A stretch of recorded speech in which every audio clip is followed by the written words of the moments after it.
An old woman dies alone in her chair. The scene is tidy. Too tidy. The TV is still playing. The slippers are perfectly placed. And a single glass of water sits on the table half full, freshly wiped. Everyone says it was natural, peaceful, expected. But when private investigator Helena Monroe is called in, she finds small fractures in the silence. A missing glass, an erased name, a handwritten word. Prepare.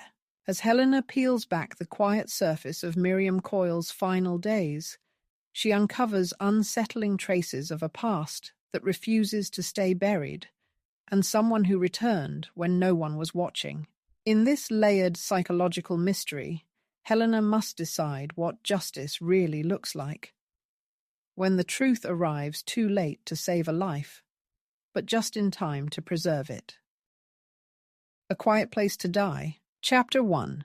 The Missing Glass. The house looked like it had held its breath and never let it out again.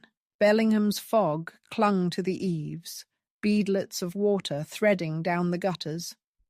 Inside, the air was clean in the way of places recently wiped and left alone. Lemon oil, cool dust, and the scent of someone's careful hands closing things.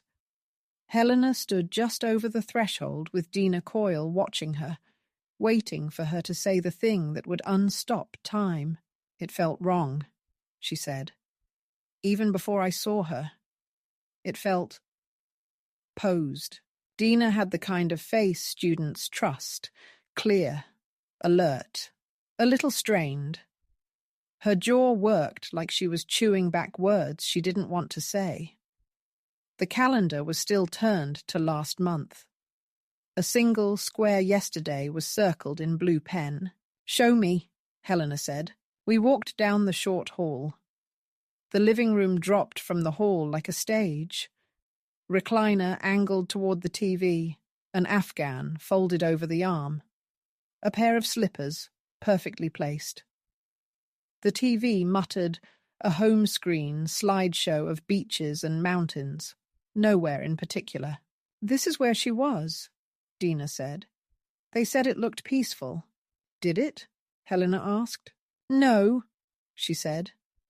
She didn't watch TV that loud. She didn't leave windows open after dark, and she didn't call me and say, "He's back." Helena stepped down into the room. The carpet was low pile, the colour of oatmeal. The recliner's footrest was half extended. Helena knelt and scanned the floor. No tissues, no stains.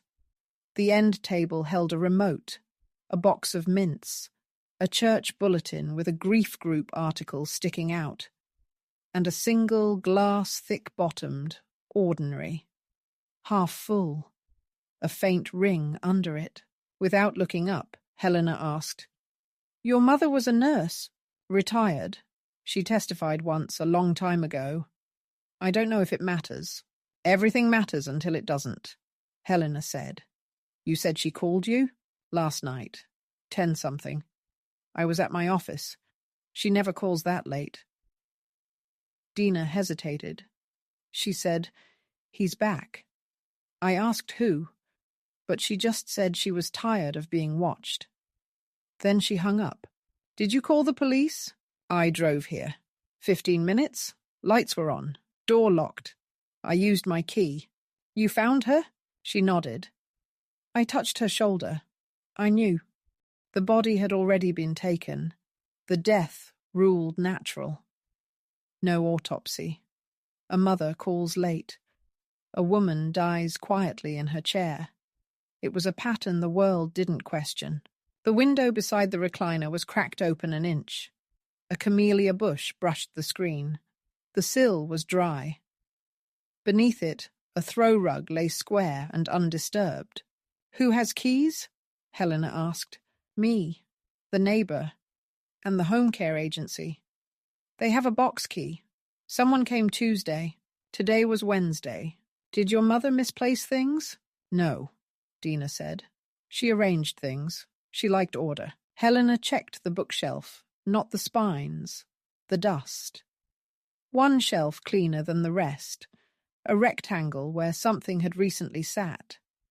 Nearby, a small camcorder, a black cloth draped over it. She liked pears, Helena said. Dina frowned. 8 glasses, Helena continued, heading to the kitchen. Even counts for everything. Forks, spoons, 2 umbrellas on the hook. But 1 glass is missing from the cabinet. Helena lifted the glass from the end table. It was cool, a faint, chalky trace on the lip. Tap water. I held it to the light. There was a patch of clearer glass where a thumb might have rubbed it. Do you have security cameras? No, she didn't like them. She didn't like being watched. Helena's phone buzzed, a local number. I let it go. The calendar on the fridge called her back. She stepped closer. Under the blue circle, something had been written and then erased. Dina stood beside her. What is it? Graphite ghosts. A name and a time. Beneath it, a small mark, 2 short slashes. She had an appointment, Helena said, with someone she didn't want you to know about. Dina's face went pale. Who? Helena traced the slashes. Not slashes, 2 marks like someone beginning a tally. She looked toward the recliner, the glass, the chair. Everything placed too carefully. She was expecting company, Helena said. And I don't think she expected to be alone. Chapter 2. The erased name. The mark had been written in pencil. Faint, but still there. The tail of a capital letter, and the faint bump of a T, or maybe an F, beneath the smudge. The time 6 scene was clearer. Not AM. Miriam Coyle wasn't the kind of woman who scheduled sunrise visits. Would she normally write down appointments? Helena asked. Dina nodded. Yes, but not here. Not on the fridge. Where then? In her bedroom. She kept a paper planner. Didn't trust phones or tablets. Can I see it?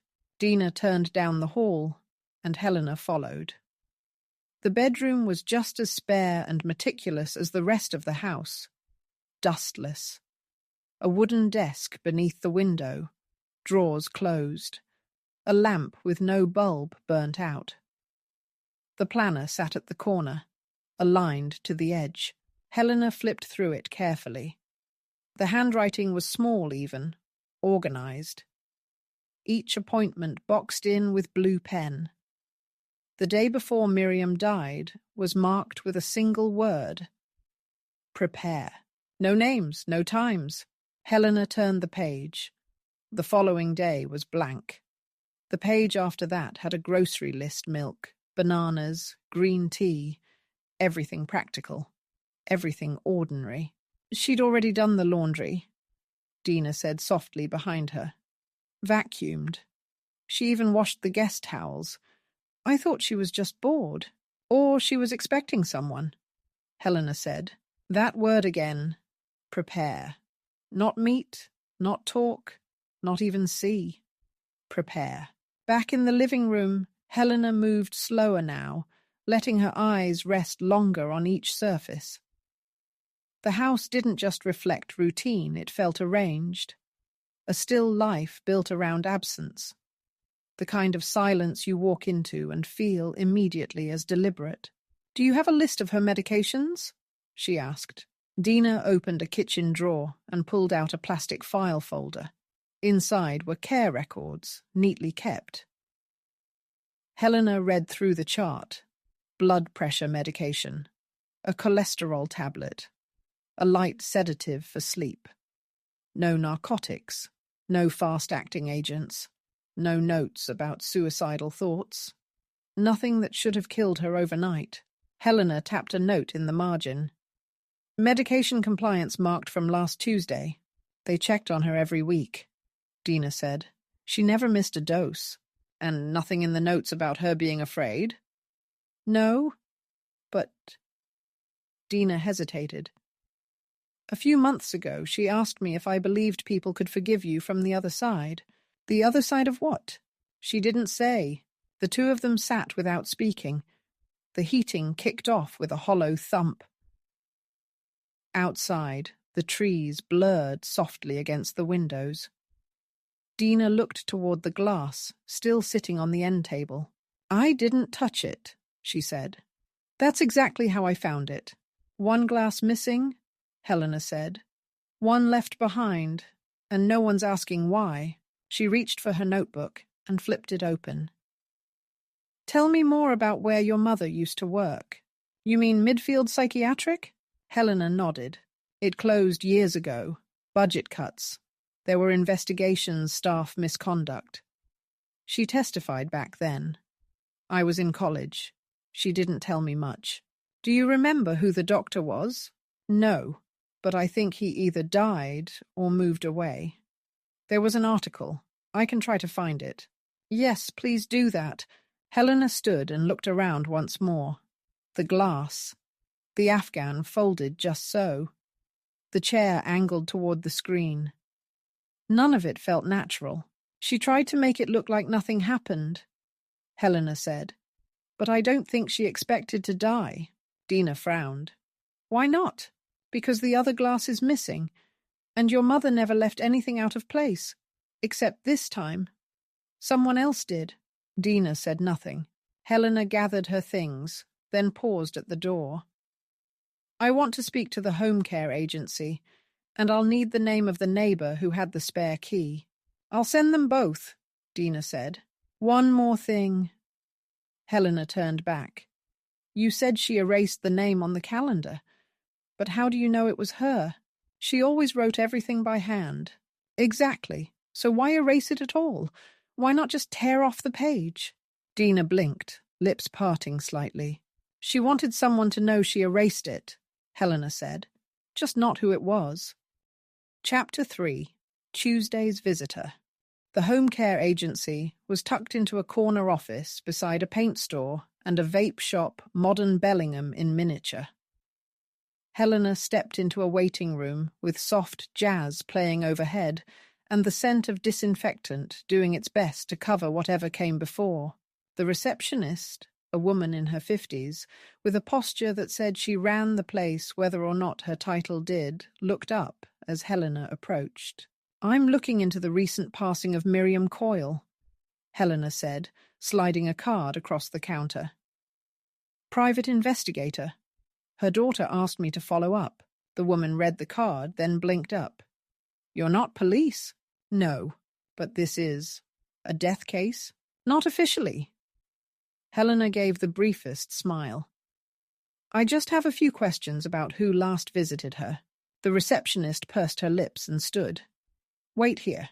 A few minutes later, a thin woman with an embroidered name badge reading Cora appeared and waved Helena into a small consultation room.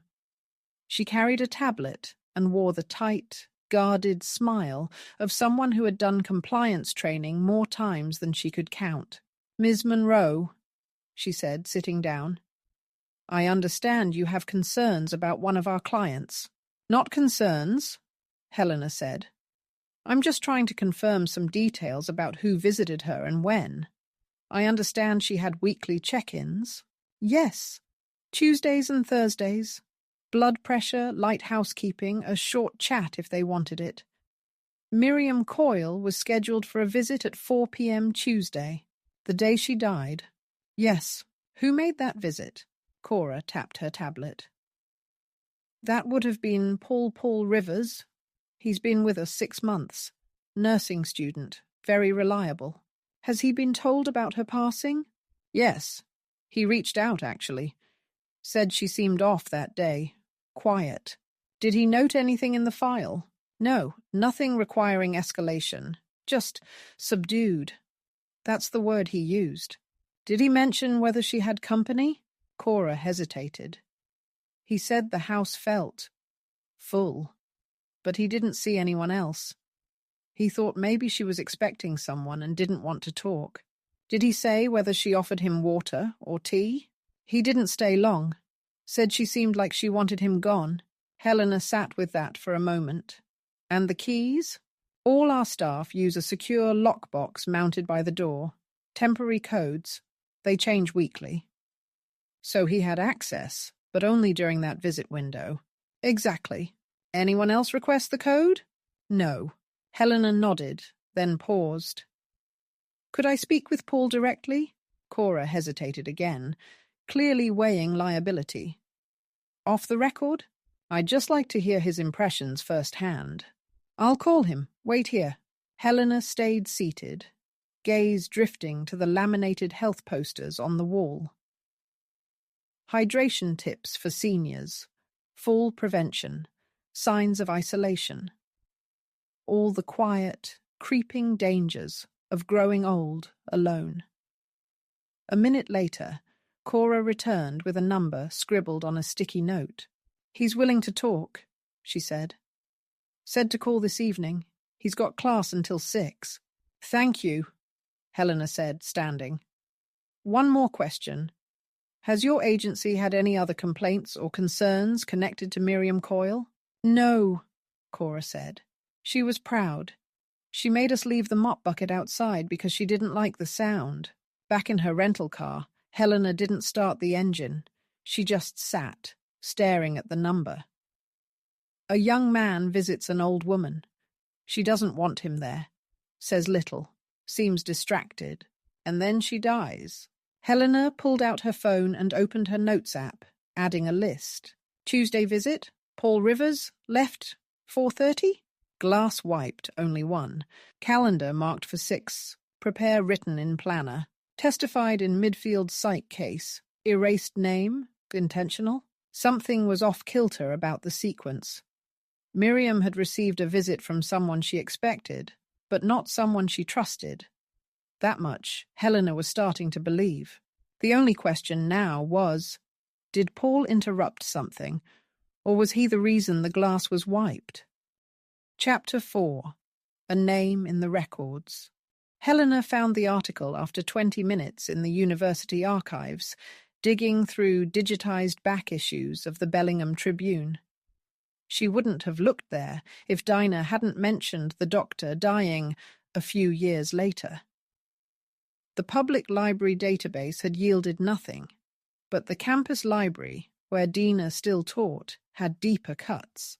1997. Nurse testifies in midfield inquiry. The headline was small, but the case wasn't. Helena read carefully. Miriam Coyle, a senior nurse at Midfield Psychiatric Hospital, testified against Dr. Lance Harrow following allegations of excessive sedation, improper restraints, and patient neglect. Harrow denied all claims. The hospital closed the following year amid budget cuts and mounting legal pressure. Helena sat back in her chair. The printout warmed in her hands like it carried something live. Dr. Lance Harrow. She'd heard the name before. The midfield case had come across her desk during her FBI years, tangential to another investigation elder mistreatment in institutional care. She remembered the tone of the internal memos. Dry, clinical, bureaucratic discomfort, cloaked in detachment. Back then, nobody wanted to say abuse. They said questionable protocols.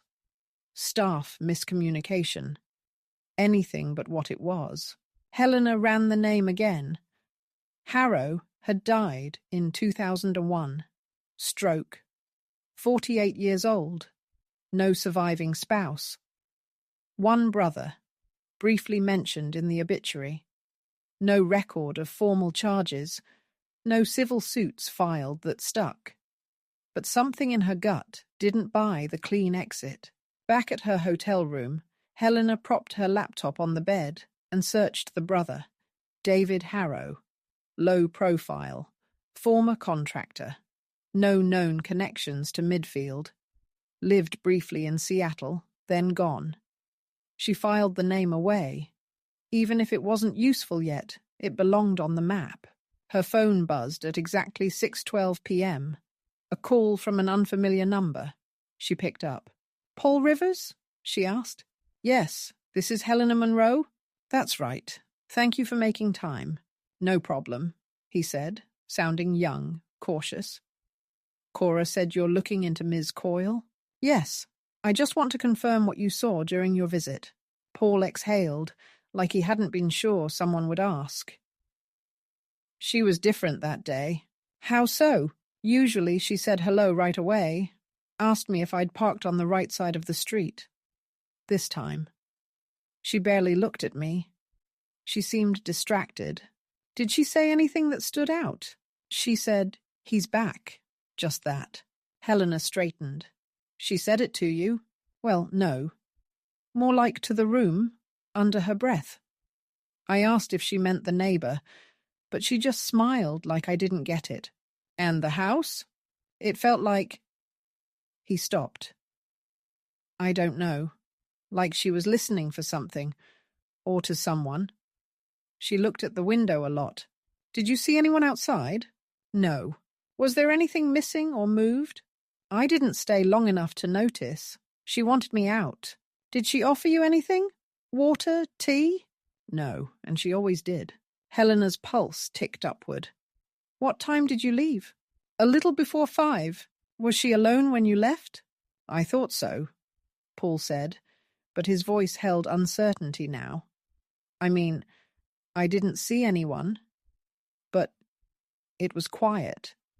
The kind of quiet that makes you think someone's trying not to be heard.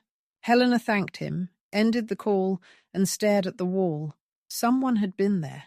Not just on Wednesday, but Tuesday. Before the glass was wiped. Before the planner was closed and the name erased. Before prepare went down in blue ink, like a flag someone forgot to raise. She pulled out her notebook and added one more name to the bottom. Lance Harrow, deceased. David Harrow, unknown. Then she underlined the question. Was this about revenge or regret? Chapter 5. The Man at the Window. Helena hadn't planned to knock on doors that night, but something about Paul's words. It was quiet, like someone was trying not to be heard, had stayed with her. She parked across the street from Miriam Coyle's house and sat for a moment, watching the windows. The street was half lit by old sodium lamps. Shadows stretched long across driveways. The camellia bush beneath the living room window barely stirred. Still. Watching. She crossed the street and rang the bell next door, the neighbor with the emergency key.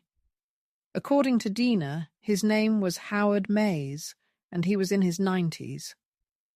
The porch light flicked on after a long pause, and a minute later the door opened a cautious inch.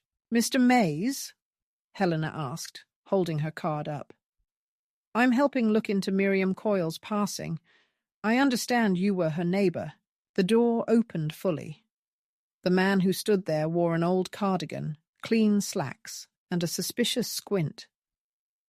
"She died of natural causes, didn't she? That's what the paperwork says. But not what you think. I think it's worth understanding exactly what happened." "You knew her?" He sniffed. "She didn't talk much, liked her routines. Never let me carry her groceries, said it made her look old." Helena smiled faintly. "Do you remember seeing anything unusual around her place this past week?" "Past week?" He scratched the side of his nose. "Tuesday. That's when I heard something." "What kind of something?" "Voices. Arguing. I was sitting in my den, half asleep, and I heard her talking to a man." "Did you recognize the voice?" "No, too muffled. Just low and sharp, you know? Like he was trying not to yell." "And her?" She said, "I told you to leave it alone." Real firm.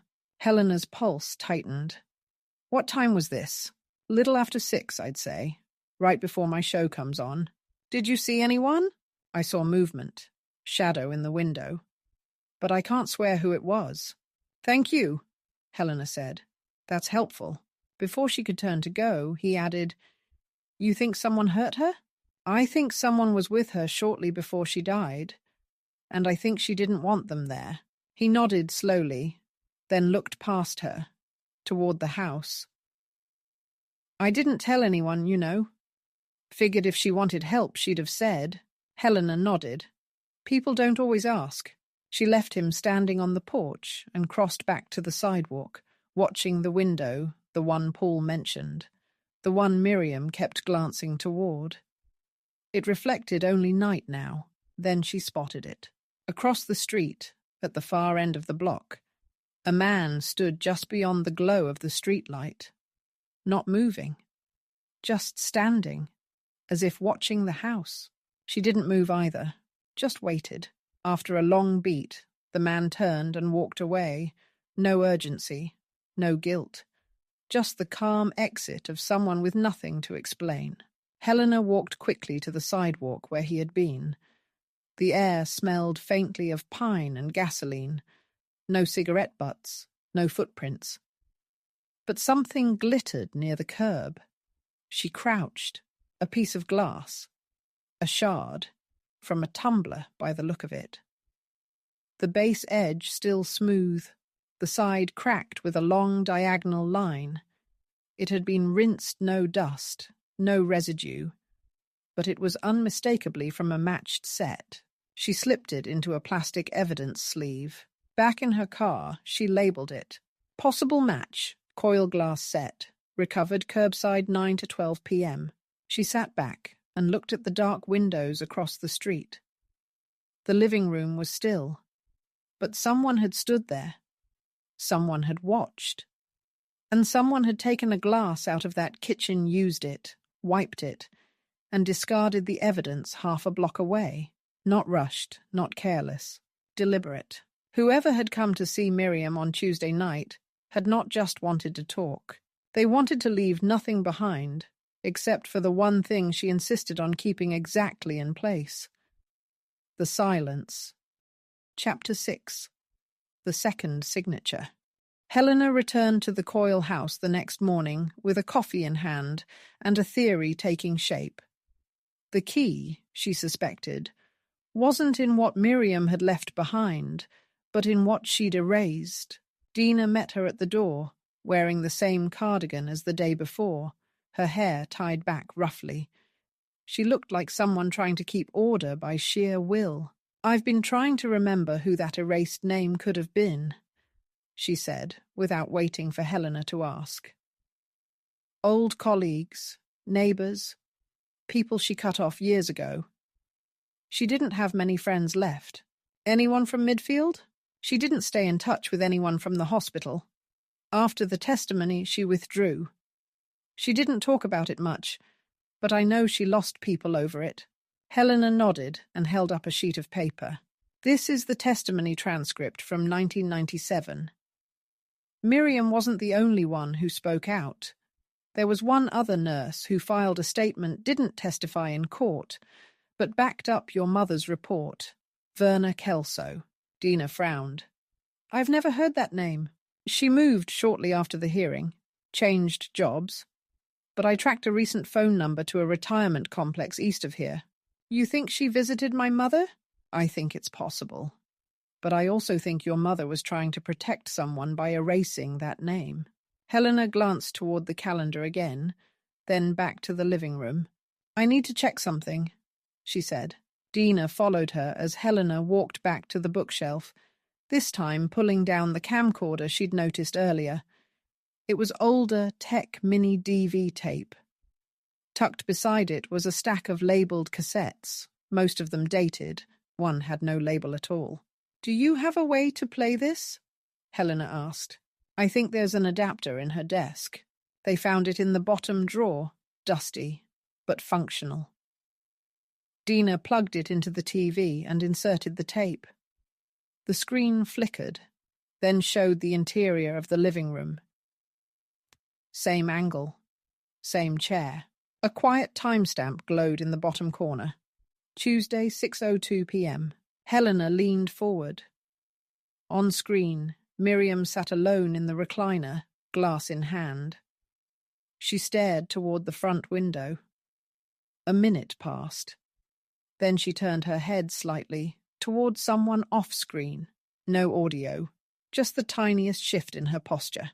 Then a figure stepped into frame, tall, male, wearing a hat pulled low.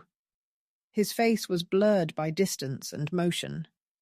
But Helena could see his hand extended, palm up, not threatening, more like begging. Miriam didn't move. Then she said something, her lips moving slowly, deliberately.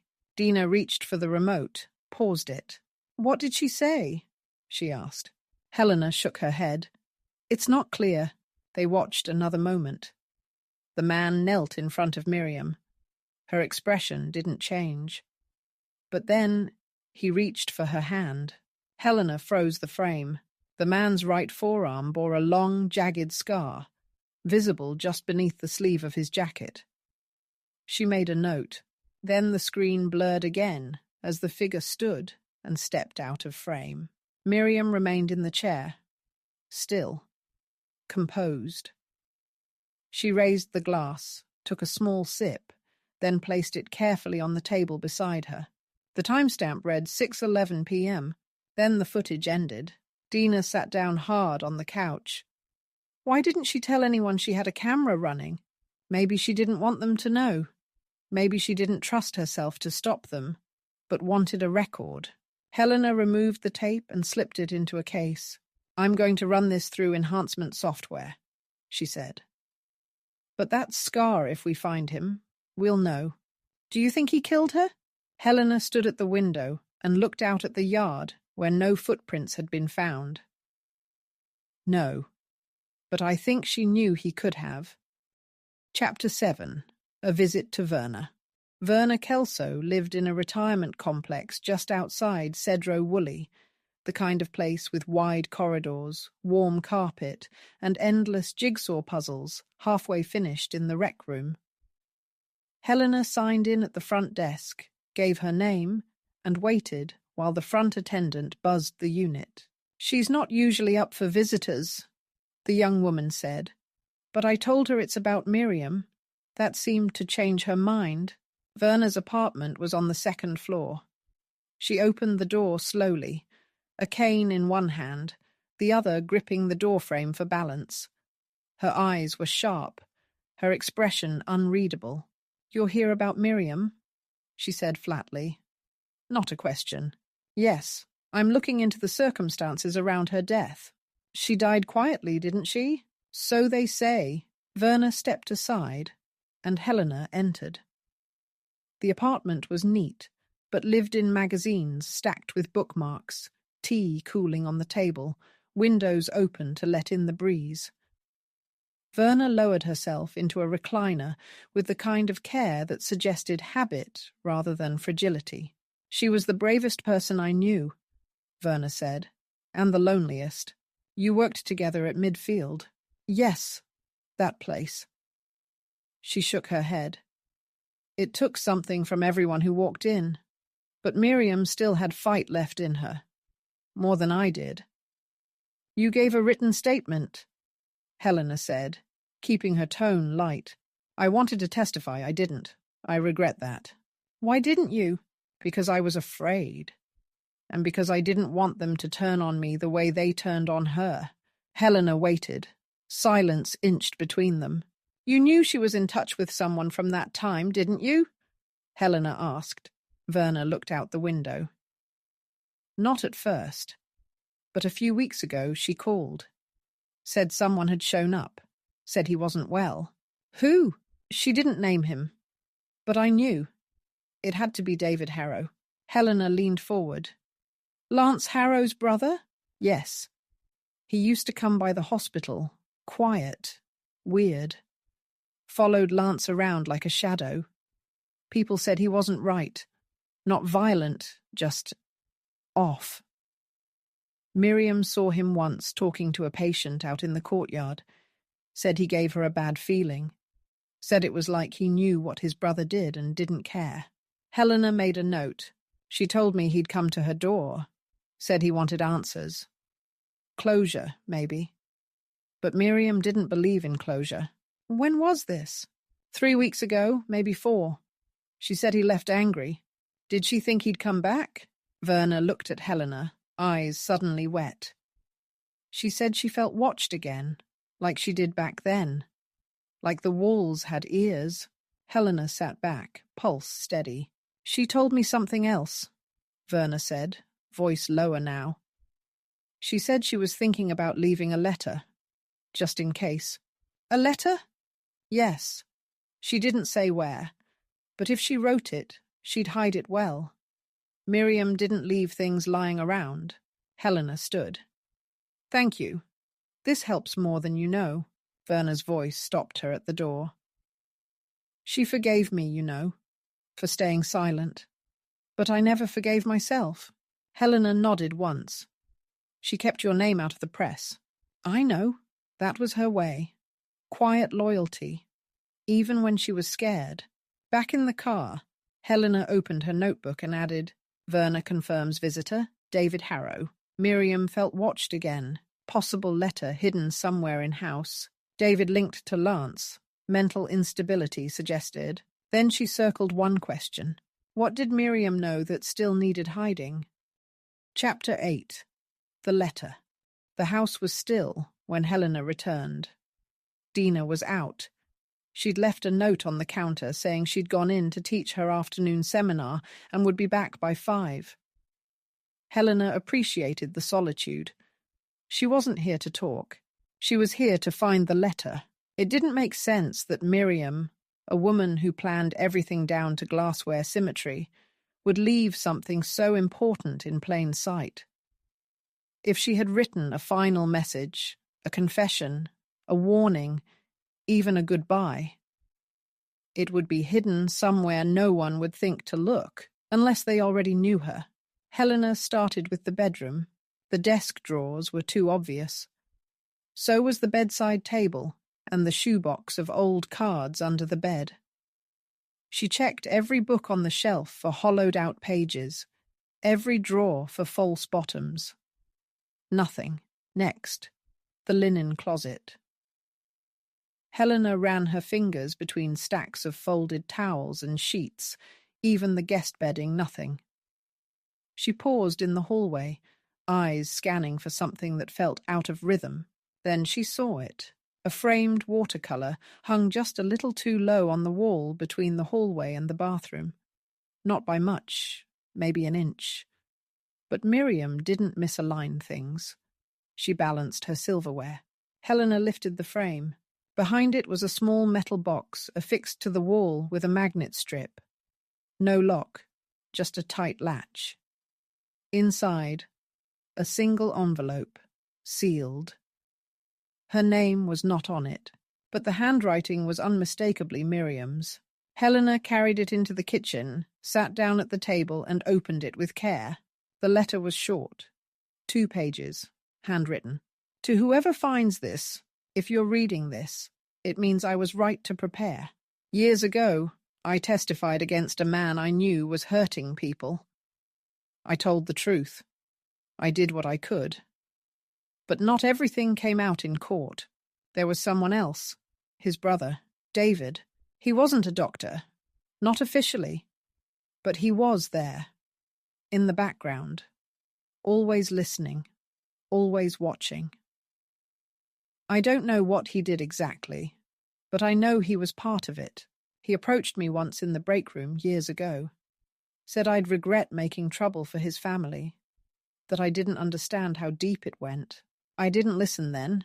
I should have. A month ago, he came to my door. He said he wanted answers, said he was trying to understand what happened to his brother. He talked like it had been a misunderstanding, that if we'd all just stayed quiet, none of it would have mattered. I told him I didn't owe him anything, that I'd do it all again. He left angry, but I knew he'd come back. If he did, I wasn't going to beg, but I also wasn't going to leave without saying what needed to be said. I'm not afraid of dying. I'm afraid of being erased. Don't let him do that to me. Miriam Coyle.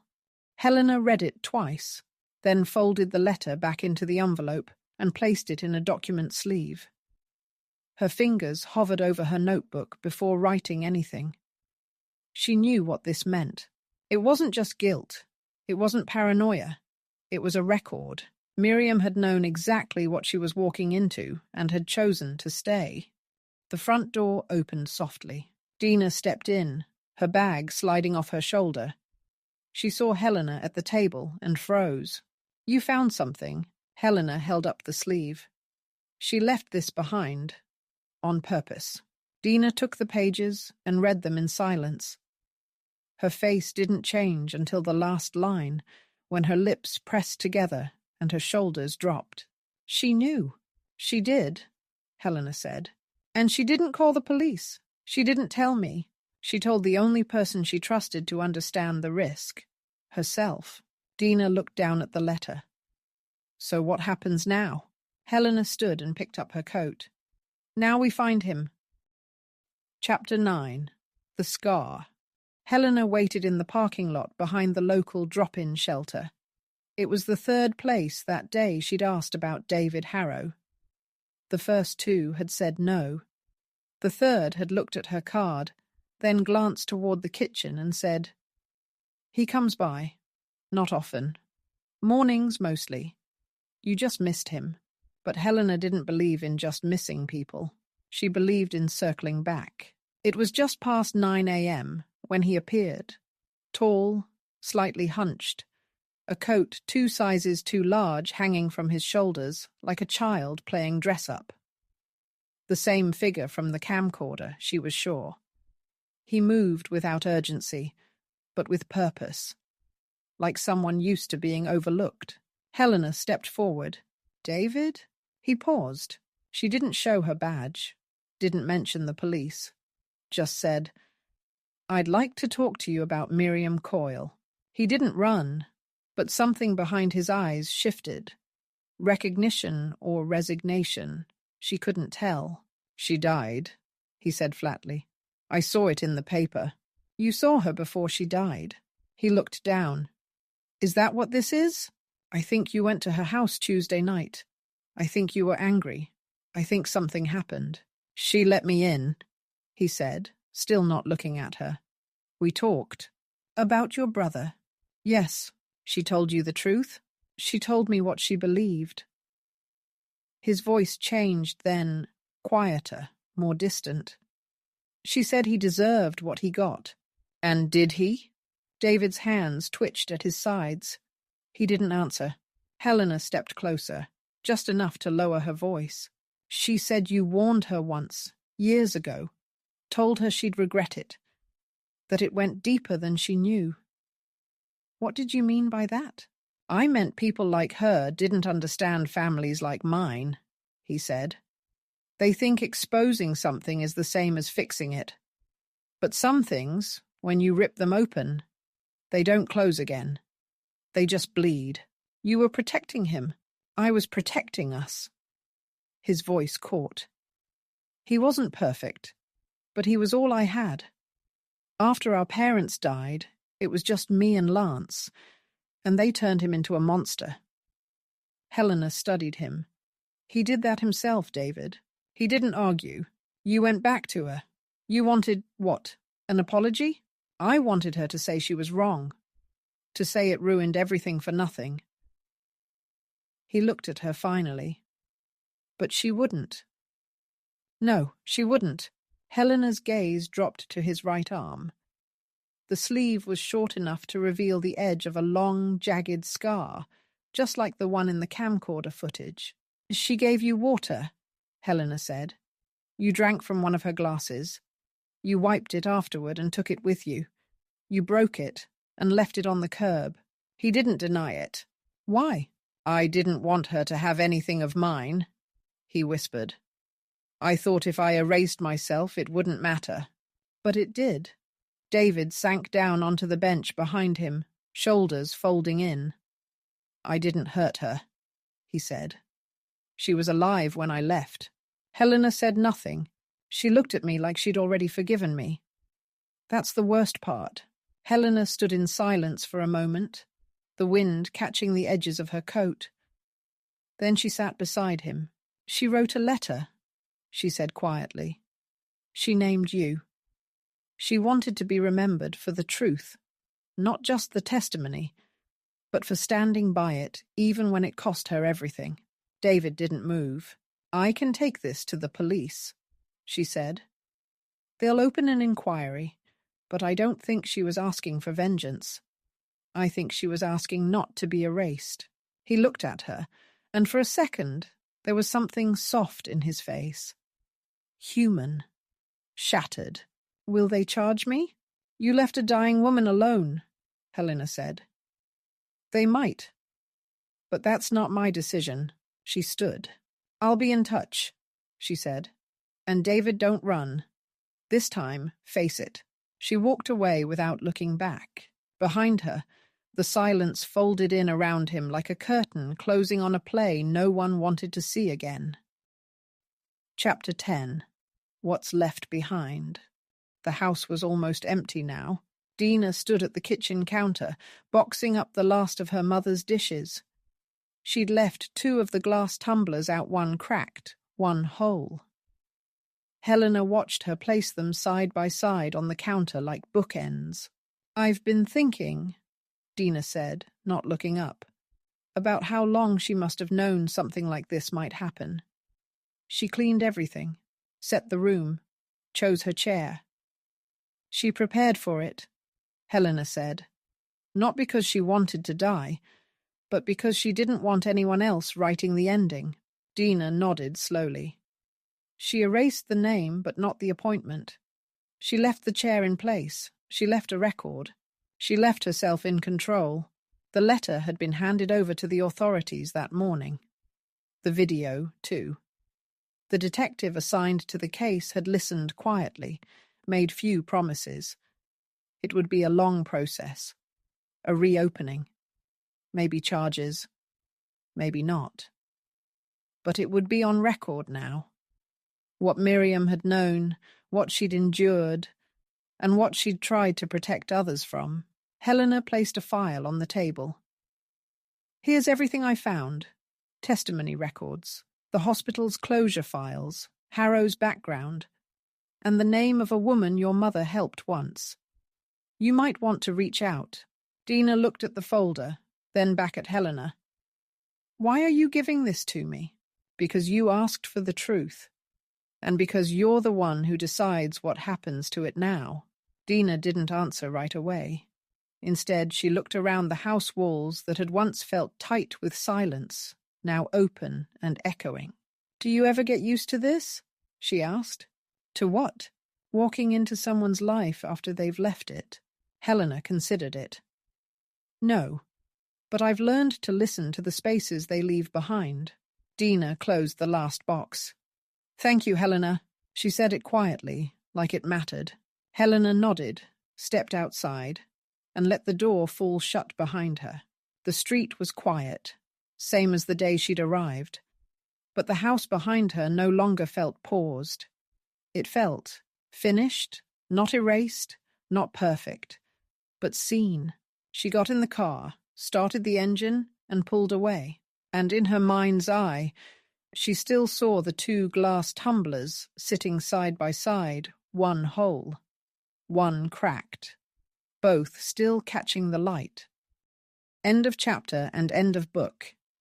Like and subscribe to support our channel and to listen to more intriguing investigative stories.